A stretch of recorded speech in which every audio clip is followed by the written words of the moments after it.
right now. All right. Hello, everyone. Welcome back to Coach's Corner. The gang's all here. I'm doing my steps because they're now at 13K, and that's a lot for a person that sits at a desk. For the record, it's also necessary when you have a Puerto Rican sized ass. So all that being said, she is starting to see your face. Yeah. She's starting to get glossy now too, Steve. She is. No, I'm not. I'm going 2 miles an hour. I'm You're going 2 miles an sweating. hour. I'm good. You're sweating. I'm not sweating. Oh, for sure. You can see it. I don't. That's my all right, beef so wait, tallow are we on my going- face. It's called Primal Moisturization. Thank you very much. Grass fed, grass finished. About that. Does it look like this Beef tallow. beard is moisturized? What the fuck? That's what I usually do that too after I'm done Actually, cooking yes, on my it does. bison. I just stick my hand in the grease and rub it all over my face. Yeah, that's what for you the do. best outcomes. You know what I mean? That's what you why I do. look so young. That's bacon grease, you fat fuck. That's why I look so young compared to Steve. I just rub bacon grease all over my face every day. I'll be 31 on Friday. All right, so wait. So yeah, so you're fucking old, dude. You're gonna start just falling apart, fucking minute by minute. We're gonna have to replace you. I've been falling apart for the last 7 years, bro. We're gonna have to replace you within like the next 7 months. Matt, we need to see if you like find a like a younger, more handsome version of Steve as far as when your friends are concerned. Let's get him on, you know. Preferably somebody that's not as big as me, so I can feel good about myself. Prerequisites just gotta be bald and have a beard. The beard part's hard. The bald part, I don't think so much. Yeah, if doesn't need to be a coach. Don't find somebody that's smaller than me. We need to find somebody that's either 16 or never worked out before they're like to be as small as me. But anyway, so how are we gonna do this? Are we going right into the question, or are we gonna, how are we gonna do this? How about we answer some regular questions first and then jump into the all right, let me bang out mine if you guys don't mind, because I had a couple in there that were from previous weeks that I didn't get to. But how am I gonna pull this up now? Hold on. Shirt is like dirty. I guess the same way I do every week. So I'll save that one question that I had to kind of pile into yours. But how to travel while on prep. And then so I got this question earlier for somebody that is in prep, right? That has some travel coming up. And then I got from another client who is in more of she's in a full-on off season right now, but she's trying to progress her body to the point of being ready to compete. Right. So she came to me in a position where she's, you know, kind of a little like needs to turn into a bodybuilder for somebody that really aspires to be a bodybuilder, wants to be a competitor, but wasn't living a lifestyle as such at all. Was a little overweight, you know, needed to like kind of some things from a lifestyle perspective, is really kind of building themselves into. And she's got amazing results so far. But at the same time, we're still in that process of like, hey, we need to be strict to this process so that we can get you to a place where we can ultimately start to prep by 2025. So both of them are traveling kind of at different places, but they want kind of ideas on how to travel appropriately while being on prep or while dieting. Honestly, Matt's the guy for this. Yeah. Yeah, I probably travel more than most active bodybuilders. 100%. 100%. But first off, we'll jump into it. Nice work for your client. That's a huge win, especially when you go full send into it. So really good job to her. Those are the real wins, right? But to answer the question, so regardless of whether you're in a contest prep or an off season, you should treat it the same exact way because weight really is important.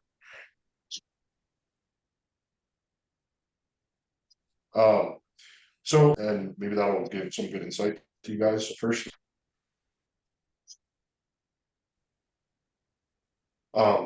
understand your timeline need, or you know, I don't know. I'll talk to this to meal plan specific because it's macros. Obviously, it's a little bit easier.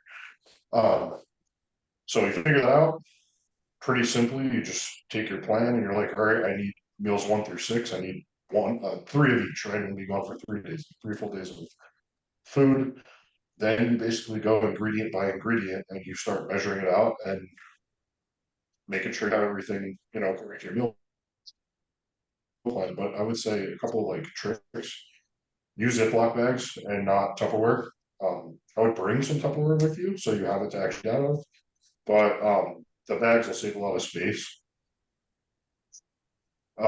Freeze your meats, except for like that travel day, because I've had a handful where like my meats will go bad and then you're pretty much fucked. And don't freeze your rice because frozen is absolutely disgusting. And then as simple as possible, like if you have multiple different types of fruits on your plan or something like that, like maybe just stick with one for simplicity purpose, same thing with a fat source, stick with one. Um, and the only other thing I would say is, make sure if you need like a fridge for an extended period of time, make sure you call your hotel or to make sure that they have a fridge available, make sure they have microwaves available. And if you're staying in an Airbnb, obviously you don't have to worry about those things. And just some other things that you could do if you are going to an Airbnb, see if it has a stove. If not, you can always buy like a hot plate. Um, and the last thing is, so what I did, I went to Vegas a few weeks ago for work, and I was there for 4 days. That's a lot. Like I have to eat so much fucking food over 4 days. There's no possible way I was bringing that much food with me in a hotel, right? Uh, what I did is I just found a meal prep service that was in Vegas, and I just ordered the appropriate meals because everything was custom. If you go to any major city, that's probably going to be an option. Its purposes sometimes might be worth it. So yeah, that should be helpful. I think I covered most of the boxes. Did you find the meal prep company in Vegas? Did you just like Google the zip code for your hotel was at? So you Google meal prep company in that area? Yep, exactly. Yeah. So only other thing that I'll add to that is if you are tracking macros, don't like put yourself in a position where some sort of concept of, oh, I'll make this fit my macros. Like we have a saying, and it's always only eat what you've already tracked, never track what you're eating. Right. So you don't go throughout your day tracking what you're eating. The whole concept behind macros is, at least for us, is to build yourself a plan that you are going to stick to. Right. So if I'm going away, or if I have one of the first things I'm going to tell them that they're tracking their macros is to track those, whatever, 3, 4, 5, whatever you're going away for, track those fucking days in advance and have yourself a very strict plan that you're going to follow. Right. Especially if you're in, there is no, hey, I'm on vacation. Can I have a couple of this, a little bit? No, you're in prep. Honestly, at the end of the day, don't schedule a vacation while you're in prep. And if you already have it, it's something you kind of can't get out of because of family, things that are going on there where you need to be considerate of it, that's fine. But again, have yourself a plan that you are actually going to stick to. And I have 2 different ways of traveling, especially during the contest prep season. It could be something where we travel quite often, but in general, with 3 kids, we're moving here, we're going there, we're doing this, we're doing that. So one thing that I do is I'm trying to understand my timeline in the sense of how long am I going away for? If I'm going away for 1 or 2 days, maybe 2 or 3 days, that would be something where, hey, I can prep a decent bit in it, right? And I'm going to bring that with me, especially if I'm driving somewhere, right? I'm not flying. I'm driving somewhere, then I might prepare whatever it is, 3 pounds of bison in advance, 3 pounds of chicken in advance, or whatever I'm going to need, right? Per that plan that I put together for myself. And now I have these cooked, proteins ready to go. I just have to pull out from, like Matt said, I'll bring a separate Tupperware to be able to eat out of. And now I have X amount of rice already prepared, X amount of chicken, X amount of beef. I have basically the basis of any meal. The foundation of any meal is my protein, my carb. I have that to go, and I can just kind of pull that out, weigh it appropriately, and make it work, for a longer period of time. You know what I mean? As opposed to having individual meals prepped, ready to go. I have it in bulk, right? Now, if I'm going for a longer period of time, might need to prepare myself to find a grocery store as I get to where I am and supply myself with what I need for that trip. So if I'm going for whatever 5 days, I'm not going to try to prepare. I'm just preparing what I need to travel. So if I'm flying or whatever, I'll have at least 3 meals prepared, ready to go every single time I travel, just in case. I want to have a solid, whatever, 75% of my day lined up in front of me as far as 3 meals are concerned, right? Or whatever percentage of my day that might be. Ready to go. And then when I get there, my first objective is always find a Walmart. Walmart's easy, whatever's in there for the most part, but Walmart's pretty consistent. You find that just about anywhere you go. You basically be able to get everything that you need from most Walmarts. So, that's my objective as soon as I get there. And again, to Matt's point, I always know in advance where I'm traveling to in terms of where I'm staying, I should say, is what I know in advance. So I know if I have I'm part of I have a I'm part of the Residence Inn Club or whatever, because I know that's a hotel that I can find almost anywhere that's going to provide me with a range, a stovetop, a small stovetop, a full refrigerator. So I'm trying to stay at a Residence Inn most times when I'm traveling, or if I'm traveling long during my family and whatnot, I'll have an Airbnb ready to go. So I know that I have what I need. But to Matt's point, in a scenario where I am going somewhere and the only hotel that I can get because of whatever the distance to the show we're doing, and I need to be close to my clients, I'll tell flat out if they even give me a hint of trouble with the refrigerator, I'll tell them I'm a diabetic and I need to store my insulin. And I have had it happen once at a hotel in Connecticut, actually. They're like, well, we really don't have anything. So if you want, you can whatever you need for your diabetes in our fridge down here. And I was able to store whatever, however many pounds of chicken and shit I brought in their fridge. And I literally just went back and forth and nobody said a word to me the entire time.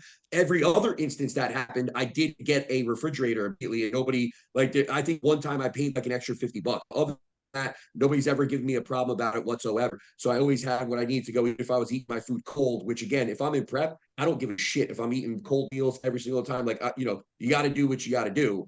And then I would say if somebody wants to have, whatever, if you're going on vacation, you want to talk to your coach about any type of additional freedom that you have, or you're not in a diet specifically, then talk to your coach. And like, that shouldn't be something that you're, stressing about. If you're on vacation, you're not enjoy yourself to a certain extent. You know what I mean? Just be smart and don't be an idiot. Again, we're talking about dieting, right? No matter what the scenario is, specifically in contest prep, though, what I would say is travel can't be an excuse. It can't, like, there are no excuses in contest prep. If you travel with any type of consistency, or even just a one-off, and you're going to wear that on stage 9 times out of 10, don't be an idiot. Boom. Jurassic Performance had a question. No. Should I concern myself with a balanced life if I want to compete? I mean, Well, I would question, what do you mean by Yeah, balance? that's what I was gonna say. But my Because- thing is that if that's already what you're thinking about, you shouldn't even be entertaining the idea. Yeah, no, it's a fair point, right? If you're going into something thinking about the potential negatives as one of the first topics, you probably should. But I would question, like, what do you mean by balance, right? If by balance do you mean being able to snack and eat foods, like, yeah, don't concern yourself with that. Because I mean, like, concern yourself with that because you can't compete if you want to do that shit. But if you're talking about like being able to go out with friends and enjoy social Yeah. activities, like, don't worry about that, because you can absolutely do it as long as you have your food with you. Don't be stupid and like stay out late all the time when you're getting ready to prep. But don't Yeah, I feel don't be a like hermit. You I can feel like that live life. question is very similar to, hey, I want to compete. How many cheat meals am I going to have a week? So that Well, I think it's kind of synonymous I think it depends who it is too, right? So like, for sure. when I got into bodybuilding, I didn't do anything, right? I didn't really have friends. I was 17 years old, and all I wanted to do was get home from senior year of high school and lift weights with my dad, right? And then those habits that I gained from learning the food, and I needed to meal prep my chicken on Sundays with my dad, and we grilled it. I needed to have, a whole thing of rice ready and shit. Sure, it was before I knew really about nutrition. I just knew that bodybuilders eat chicken, rice, and eggs, right? And egg whites. So that structure started. Whereas in college, I already went into that mindset of I want to be a bodybuilder. So I didn't give a fuck about living on campus, drinking, park. You know what I mean? Now, if this is a lot of 22, 23-year-olds nowadays who are in college, or they're in that party lifestyle, it's got to be really hard to differentiate between, now I got to drop a whole group of friends and this is all I do. You know what I mean? To get into this, where people that you're already associated with at that time, and that time, are not going to understand what the hell you're trying to do. It's like, what do you mean you can't stay out till midnight and you can't have a beer? It's, your show's not until a year from it's, you know what I mean? So I think it depends when you get into that that discipline of what true competitive bodybuilding and true off-season bodybuilding to really put that 10 pounds of muscle on over a year or two entails. You know what I mean?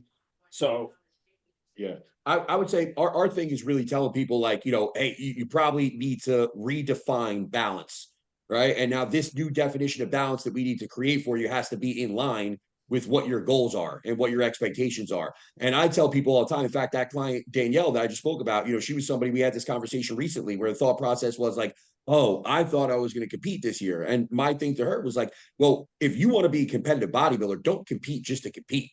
Right? Like, don't compete just to step on stage, I should say. right. Compete to actually be competitive. Like, step Hell on yeah. stage because it's something where you want to win. You want to be at your fucking absolute peak physical performance. You know what I mean? I shouldn't say physical performance, but you guys know what I mean. Peak conditioning, yada, yada, yada. Like, do it until the job is 100% done, not just Absolutely. done. Right? Does that make sense? So with Yeah. that being said, I would say you're going to have to redefine balance with those expectations in mind. And to Steve's point, like, there's 3 of us on here that have families. right? Marina has a dog, which is a thing.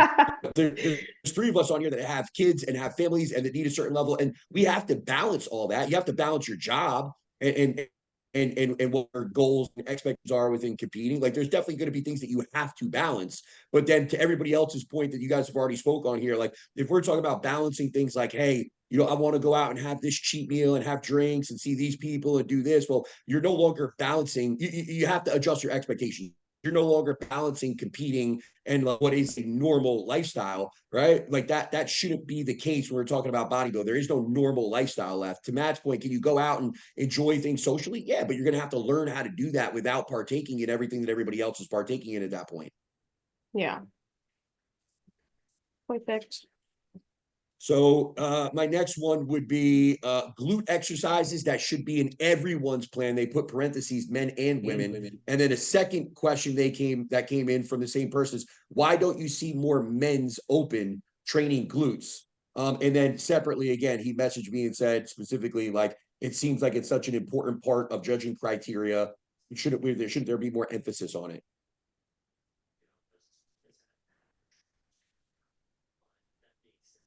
Anybody? My perspective, I guess. So I don't think there's a glute workout that I would say isn't fine for both men and women to do. Like every glute workout's good glute workout, right? Now, am I a glute training expert? I would consider myself one.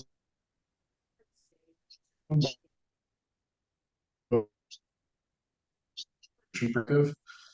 Personally, I like new cable kickbacks and also stiff-legged deadlifts. I mean, that's just such a 10 out of 10 compound movement that hits your whole posterior, your chain, your hamstrings, your glutes, your erectors. That I think everybody could benefit from having this in their plan, given they don't have some type of like major injury or anything like that. And the second part of that question is, why don't we see open bodybuilders train glutes more? Is that it? Yeah. Tim? Yeah. I mean, so my perspective would probably be that a lot of these guys have pretty well developed glutes just from the sheer amount of weight that they're pushing on like different squat and leg press movements. I think that to that person's point, there is a level of neglect when there should be a focus. So when I think of somebody like, who's that guy that came over from IFBB Elite Pro? Or Crizo, Michael Crizo. Torso, glutes are non-existent. And like, I don't see any videos of that dude training glutes. Like, I think you see that more commonly in open. Whereas when guys do have weak glutes, they don't really focus on bringing them up. And I think they should. So, yeah, why they don't do it, I don't know. But Yeah, I'm on that same. I think I can think of two guys that I work with right now, both Riley and Bernard, who had zero ass at last shows, and it's been a point to have some sort of isolation work specifically for their glutes in their plan since they've stepped on stage. And to follow up on, I do think that like when it comes down to it, if somebody's has a weakness there, that they should definitely kind of explore that and try to build just like we would any other weakness on somebody's physique. But with that being said, to Matt's point, I also think that when we start to talk about glute exercise in general, right, glute training has turned into this thing where it is specific to a lot of isolation movements. And we're talking about, glute kickbacks, like Matt said, or whatever, some sort of seated abduction. Or if you follow certain people on Instagram, they're talking about triple fucking extension of this and fucking, anterior pelvic tilts and all this stupid shit about training fucking glutes so specifically. But in reality, right, training glutes is squats. Training glutes, my favorite exercise, and I think that it should be in everybody's plan at some point to be able to train through the glutes and the leg, is going to be leg press. Like leg press is a phenomenal fucking glute exercise that challenges the glutes to a good portion of their range. Like bottom line is they are training glutes. They might not be isolating those glutes directly. And in that case, a lot of them don't need to do it at that point because they are so well overall developed. And let's face it, that's a genetic component of being a men's open, is that you are able to grow at a rate that most people are not in this world. That's just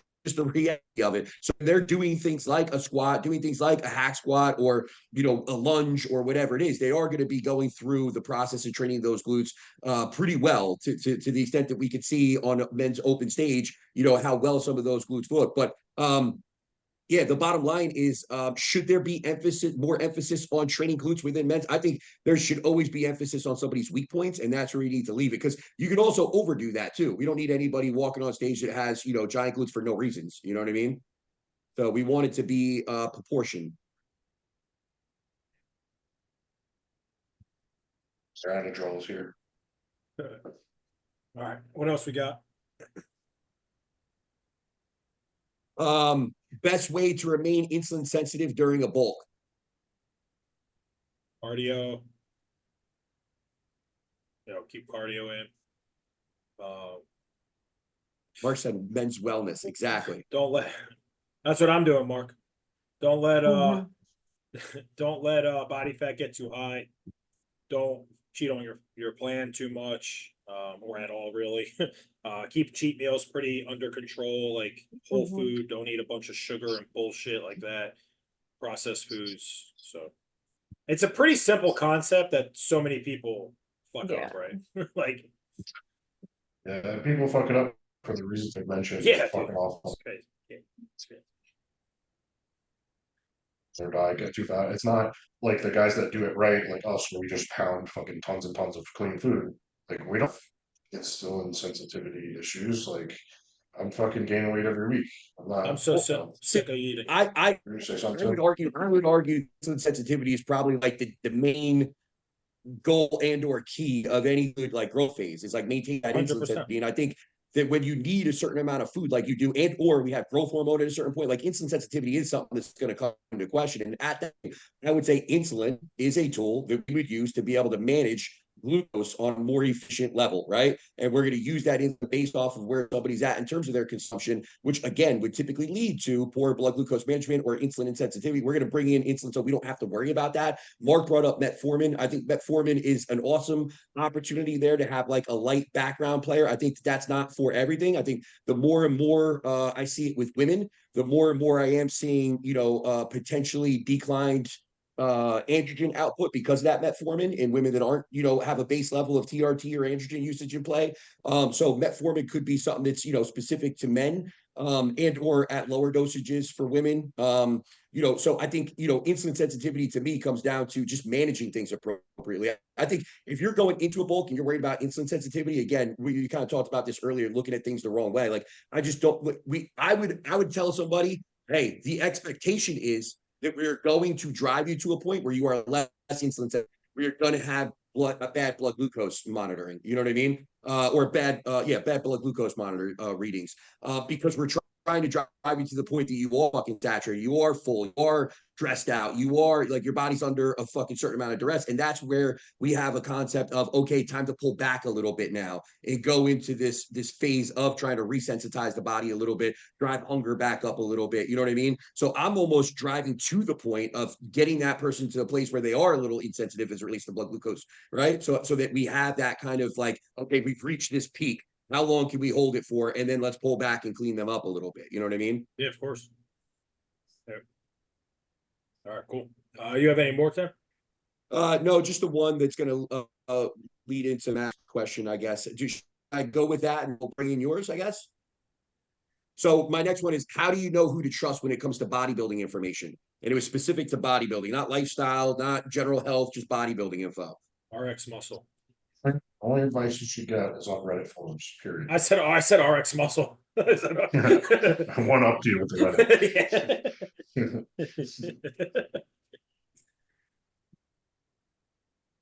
Reddit. It's a tough question. I think a very just like straightforward answer would just be, at this point, just because of like how much social media is used with everything we do and bodybuilding and fitness, like just talk to people who have worked with a coach or like that specific coach, have a conversation, right? You can gauge people, I guess, pretty well based off if like the mannerisms, if you have like a FaceTime or Zoom call with them. And again, back to my other point, just talk to people who work with or have worked with the coach, right? Like the general consensus should be everything you should need to hear to make that general consensus decision should be within people who have worked with that coach, and not just someone who was like 2 months and sticking to a plan wasn't for them. Someone who's whether if it's a lifestyle person's been with this coach for a year, they're able to accurately tell you how their communication is, if they speak respectfully, right? How their mannerisms are with you, like if they ignore, how long it takes to get back to check-ins, all that shit. And then when it comes to competitors, it's like, okay, who are they putting on stage, right? Like, are they in good shape, right? Or, talk to them too. How was the coach during prep? How were they during their off season? All the things that matter that fit you, I would say. So You're One caveat, actually looking at that a little bit differently than I thought of looking at. And I was thinking more in general in terms of like internet. So like if you're scrolling on Instagram, whereas you're bringing up more specifically like how to pick a coach, maybe, right? yeah, I mean, but at the same time, dude, there's so many quote unquote people that are coaches nowadays that like most of the freaking info is coming like That's from true. somebody who's a quote unquote coach. You guys know what I mean? Yeah. Like Mhm. that's the way I took it. You know what I Okay, mean? It's a tough yeah. question, but that's just the way I kind of where my brain went to first. Like, my brain went in the same direction. And Okay. just one caveat, I agree with everything you said, one caveat. When you're looking at coaches, competitors, and how they look on stage, that's not the only thing that matters. indicator Yeah. whether they're a good coach or not, because I can tell you so many times that I know of coaches who have great fucking competitors, have ghosted them after shows, are always late with their check-in responses, Yep. don't give a flying fuck about their health, which is a more common one than you would. Yeah. Sadly, it's more common than you think. Yeah. So yeah, just keep those in mind.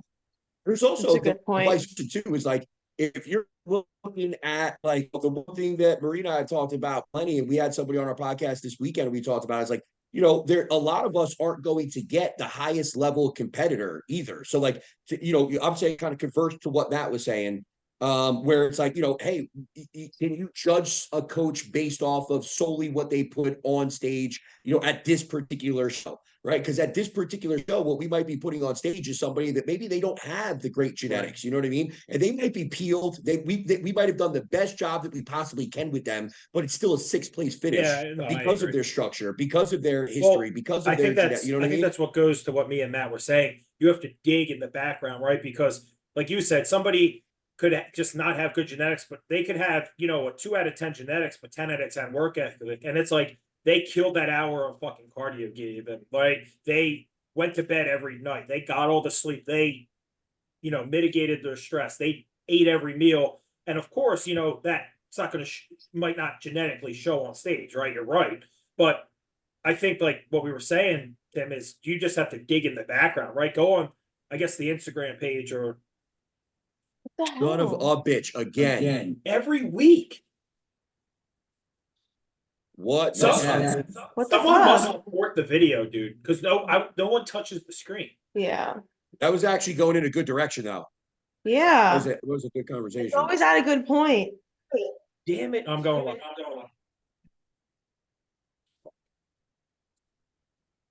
He was like getting all passionate and then kicked us off. Always. Fuck. All right, I'm back on.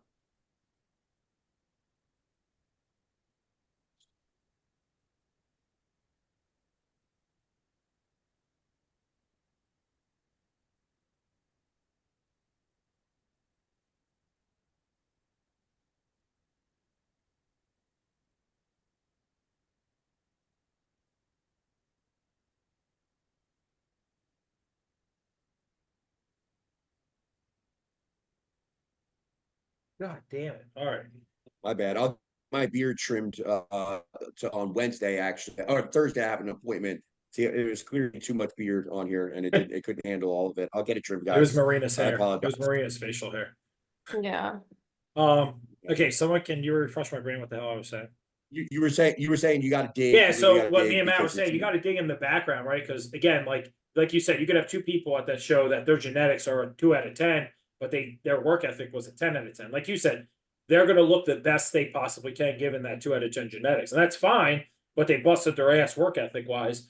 But then you have somebody say like Matt goes to a national show, wins his pro card, and he's peaked, shredded, and all that. It's a completely different thing that someone's going to view it as. You know what I mean? Because Mhm. so I think you have to look at things as like full circle. You have, like you said, I think backtracking, talking to people, if you're a competitor, that, you know, of just how a coach is with everything else, not just that finished product, you know, like obviously that's what matters, but like Matt said too, and that's huge. I didn't even bring that up, is the health Mhm. aspect. How often is this coach making you get blood work before you go back on PEDs? Are you getting blood work?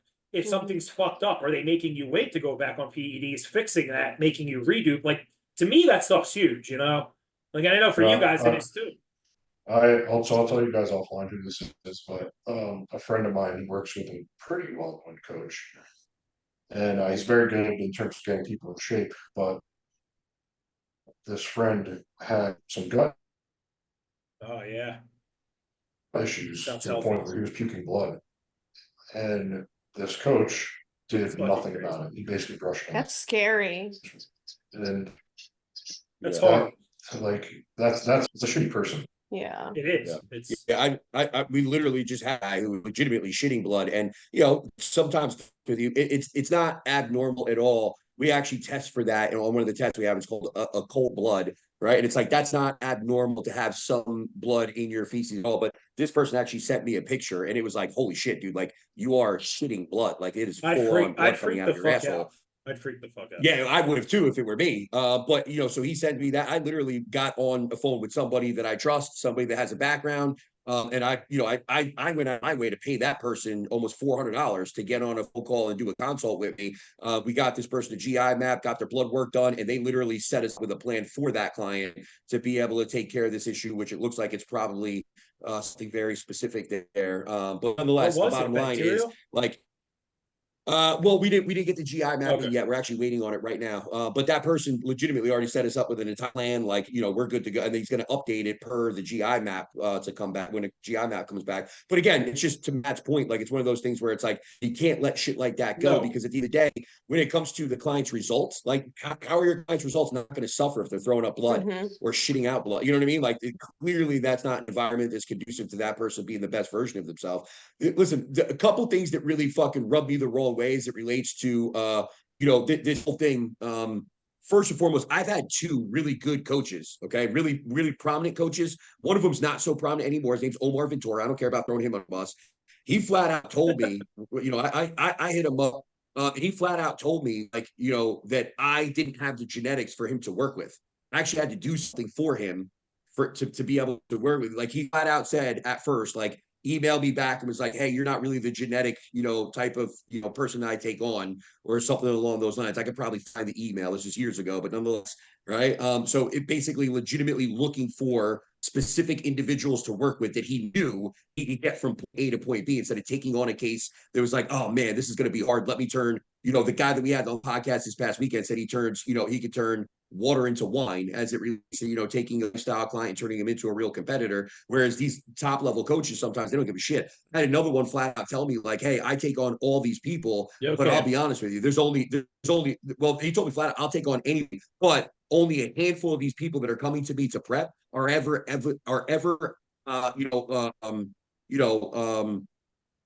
you know, it's one of those things where it's like there's only so many of them that are going to make it to stage. You know what I mean? Right. And that's more of like, you know, you can go either way with that, whether that's an integrity factor or something where it's just like, you know, hey, this person's just going to sit here and you know, not make it through whatever. But at the end of the day, I think the biggest thing that really rubs me the wrong way about this information thing and having like proper information pop up is like, you know, when it comes to fucking people online, right? They're just making content, right? And that's what's drawing a lot of people in to get them to fucking be, you know, a client, right? If they're giving you from a bodybuilding perspective specific things, right? It's like, hey, if this happens, do this. If this happens, do that. If your blood sugar's elevated, do this. If you're this person, do that. It's like, dude, that's not how bodybuilding Mhm. works. Everybody complete, like, you know, different situations are going to call for different, you know, scenarios. And we might have things that commonly pop up and that we have common answers to, but there's also going to be a ton of shit that pops up during somebody's contest prep where it's going to be specific to that individual and how we handle that particular case, right? Where it could be something completely and totally different, where it might look like from the outside looking in with no context in the situation, like, oh, why would Tim be having this person take this, and do that? Well, you're not privy to the details on the other side of this, right? They had this situation pop up and we had to in a very specific way. Does that Yeah, make sense? definitely. Or it's too general all the information that's out there is so generalized that I'm seeing, right? And it's luring people in because they think that they know what they're talking about. When it's like, no, dude, that's not always Yeah. going to be the answer. You know what I mean? It's just not. I guess just to wrap this one up, if you don't know what source to trust, I would seek out like a coach, right? Don't just go and do your research online, right? Because this Mhm. question kind of went both ways. Because it is really tough to tell what's right and what's wrong online. Oh, really? The first thing that popped into mind, he came up with this, just so you guys like, maybe you guys want, it's like, honestly, I got a hint of, myself, where it's like, why would somebody trust from a bodybuilding perspective? So let's say they've never seen anybody that I put on stage, like my own physique doesn't do any service or justice to anybody saying like, oh, okay, I want to aspire to be that. Nobody's going to say that. You know what I mean? I don't even post any of my own pictures. Nobody even knows what I've been able to accomplish or what I have been able to accomplish. You know what I mean? But at the end of the day, I guarantee you, if you're a competitor, you're not aspiring to be fucking, whatever, 200 pounds. You know what I mean? That's not going to be somebody's aspirations in most cases, right? They want to far exceed that. So it's one of those things where it's like, why talk? Is there any type of like, kind of, whatever? Why is that something that holds any merit or supports anything? Rather, if I'm in a conversation with Matt and Steve, they've accomplished things that I've never been able to accomplish on a bodybuilding stage. So how is it that, you know what I'm saying? Does that make sense? Yeah, But at the same time, there's also people that are fucking phenomenal bodybuilders. They fucking make themselves a meal plan if somebody paid them money. Yeah. You know what I mean? It's a tough thing to gauge. And I think to your guys' point, you really have to be like, there's got to be some sort of history there, I suppose. But then again, we got a guy like Cam that's fucking 26 years old, right? And he's got all this fucking, he came out of nowhere essentially, had a couple of guys he was able to work with and they win pro Yeah. cards like immediately. You know what I mean? It's almost like, it's hard to know. It's hard to know sometimes. Oh, show. So we wanted to switch to the kind of topic. And then somebody answers. Bodybuilding / advice that anybody's ever given.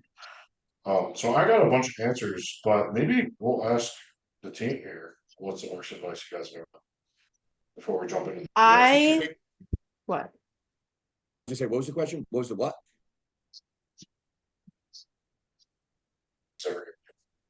So my immediate thought is, and kind of going off a little bit off of what we were just talking about, I don't look or ask for advice from anyone except for Tim. So I've never gotten bad bodybuilding advice. Trust your coach and shut the fuck up. I'm not gonna drop names, but 3 hours of cardio and 0 carbs for 8 weeks. Was it RX muscle related? No. Oh, okay. I did that at my first NPC show. It was Mine was probably.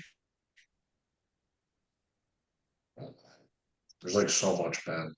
I can't pinpoint one just now. Let's jump into the answers. far. All right. So you should train fasted. So why is this bad advice? Wait, so Ow. why is it bad?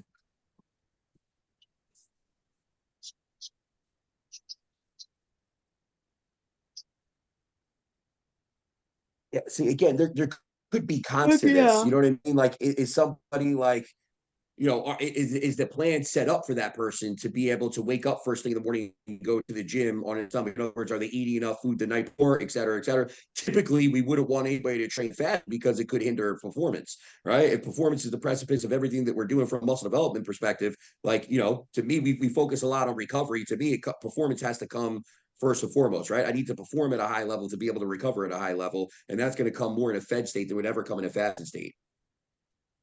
Yeah, exactly. I don't see a world where training fasted for bodybuilding would make sense ever. Anything else in that one? Guys, pretty much. All right. So another one, bad advice. So don't get chubby in the off season, or else you won't be able to finish prep. Finish prep. I think that's generally good Yeah. advice, but I don't know about finishing prep. You just look like shit. Yeah, or you just need a longer prep, Yeah. or Well, you, yeah, that's the downside. yeah, Right? yeah, Too heavy or too fat, you're gonna have to prep a lot harder. yeah, and you're gonna right? need a bitch of a time up front and any site. I think that's good advice. Potentially good advice. I also think there's going to be times where somebody needs to be able to pack on outside.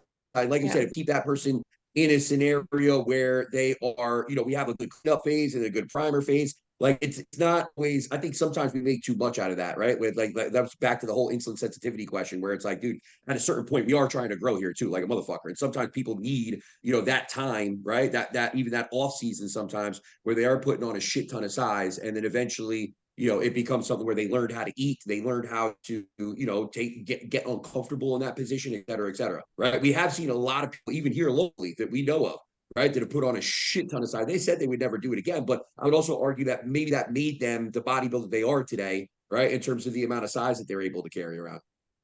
Yeah, to that point, I feel like right now, myself being 11 months into an off season, I'm not thrilled with my body composition. Um, I'm less than 2 pounds away from 250, and that's 12 pounds heavier than I've ever been. But that being said, I hit a PR literally every fucking time I walk in the gym. So I think there's some benefit to being a little fat right now.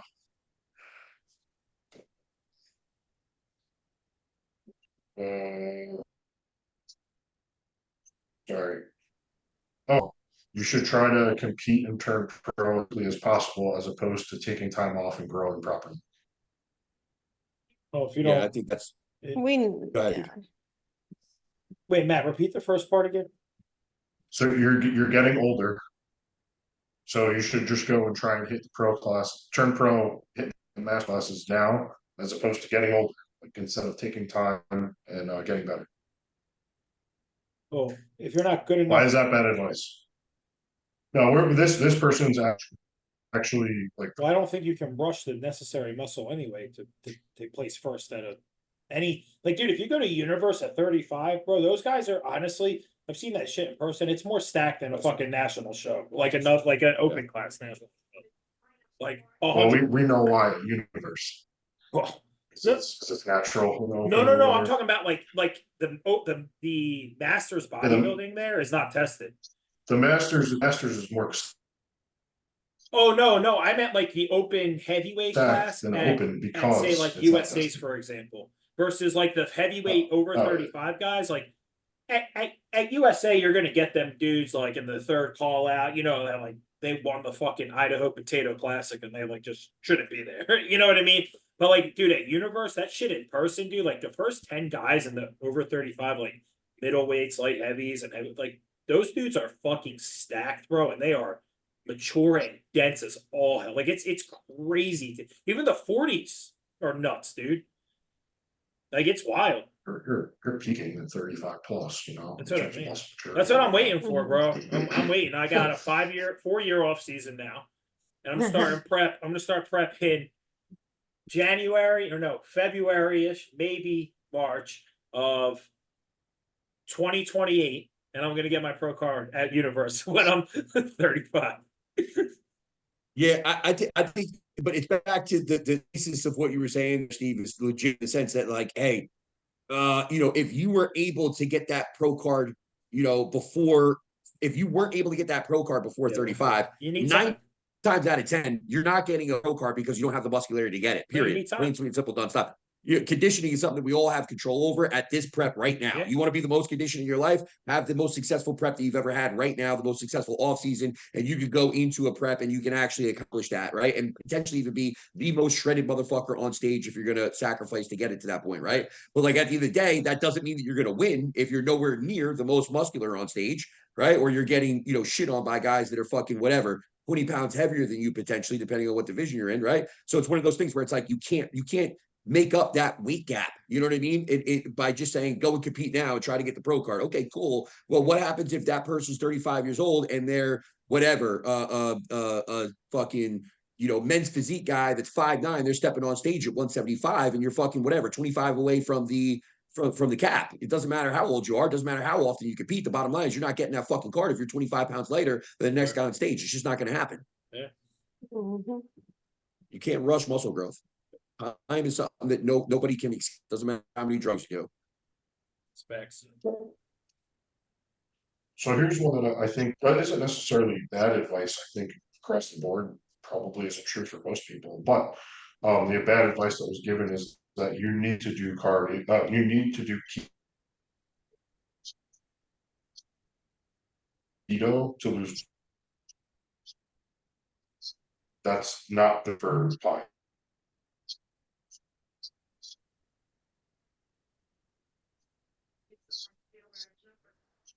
He does very well with it. He does high fat, well, moderate fat right now. High protein and dude transforms in a matter of a week. Right? He has 2 refeeds at the same time, so I wouldn't consider this like true keto, right? He's got 2 back-to-back refeeds, but yeah, I don't necessarily think it's the worst advice, but I don't think most people need keto to get in competition. Yeah, I think if you're going true keto, you're probably going to run into a muscle preservation issue with that level of stress, with that level of training, with that level of cardio. Like you're just not taking in enough there, right? Like true keto is very low protein, right? Substantially low protein, substantially low carbohydrate, and very, very 70% of your calories are coming from fat in a true keto environment. You know what I mean? Even if we're going high protein, high fat diet, right, which a lot of people would label as keto, the reality is, to Matt's point, can you get away with that in some cases? Yeah. Is that going to be standard or some type of like practical advice of the general, in terms of like, generally speaking, for a competitor? I would say fuck no, because at the end of the day, you're going to massively change the way somebody looks when they have carbohydrates in there, and we have, where we have volumized tissue, right? And we're full, and like think about that. If you're going like a absolutely zero carb diet and somebody's not integrating in some food somewhere along the ways with refeeds and whatnot, the bottom line is you don't even know how that person's going to respond as they're leading into peak week. You know what I mean? How much food are you going to give that person? Are they going to have crazy distension in their midsection? They're going to be able to digest all that food, right? Like that's a That's tough how my thing. first prep went. I was doing, like Yeah. I told you, I was doing 3 hours of cardio. And I think like 7 or 8 weeks out, I was doing an hour and a half in the morning. I was doing an hour after, no, I'm sorry, 2.5 hours. I was doing an hour in the morning, 45 minutes post workout, and then I had to go back to LA Fitness and do 45 minutes before bed. And I was on literally, I think, 30 grams of cream of rice all day for like 7, 8 weeks. And my only refeed day was a week out. He told me to go to all you can eat sushi, and I, no bullshit, probably ate 130 pieces and literally lost 8 pounds the next day. And I couldn't even move, bro. Like I felt like I was dead. Yeah, I believe we probably had fucking like passed out, fucking like. Oh, dude, I was shredded, immediately but like I afterwards. easily lost like 10 pounds of fucking muscle. It was horrible. It was fucking. But yeah, I do think that there is, like, I've had scenarios where somebody's behind, right? I had an all natural guy where he was behind. We were like, whatever, fucking 6, 7 weeks out from the show, and this is back. CB was hardly a thing back then. Like natural bodybuilding just wasn't, like, there wasn't many options. So we literally had like 3 shows on the year to compete, and the next one was like fucking 4 months away. I'm like, we really only have one shot. So it's like, we literally ran them into, basically whatever, a high protein keto diet, whatever the fuck you want to call it. And we did that for like 3 weeks on, followed by 2 weeks bringing things back up a little bit. And then again, brought them back down leading into the show, and then slowly fed them back in. Like at the end of the day, context is necessary to match point. You got to do what you have to do to get shredded. And sometimes extreme times call for extreme measures, but ultimately that's horrible general advice for bodybuilding. Mhm. I don't think we're getting any of my questions, so I'm just gonna save them for next Same. week. Same as, It's all good. I actually like these things. yeah. All right. Should I sign us off? No, Matt, do you have any more? Oh, I've got much more. Thought you had but to we could save them. I mean, I could get all you guys to say it don't matter. Well, I think if you leave, we're done. well, yeah, because Oh, you're the host of the fuck. live. My bad. I didn't It think. is what it is. I have 5 questions. I'm just gonna save them for next week. Yeah, I'll save mine for next Alright. week. Alrighty, We'll tantalize the people. And Matt, save those for next week too, because they're good. yeah. I screenshot them. Okay, Yeah, perfect. why don't you guys do something like that too? 'Cause I'm Yeah, sure- it's I mean, good. you It's good guys topic of all have bigger numbers than conversation. me. Yeah, All right. cool. All right, everyone. Thank you for listening to this episode, and thanks for tuning into live. If you did, we'll catch you next week.